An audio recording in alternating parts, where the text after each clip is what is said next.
Welcome to another PointMan tutorial video. This video demonstrates how to take a photo with markup in the PointMan application. First, select the New button in the upper right corner. In the System drop-down, select Photo and tap OK. Embed the compass or GPS by tapping the buttons on the bottom toolbar. Tap Photo to capture the picture. Use the Markup Tools to highlight photo details. For example, draw an oval around a valve location. Tap the drop-down and select Draw Oval. Select yellow for gas. Touch the screen and drag diagonally over the desired area. And then select OK.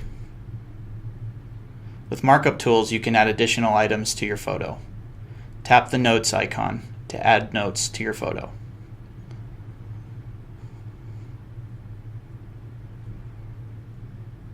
Tap Close to finish.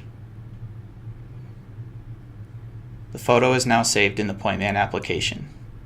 This concludes the tutorial on how to create a photo with markup in the PointMan application.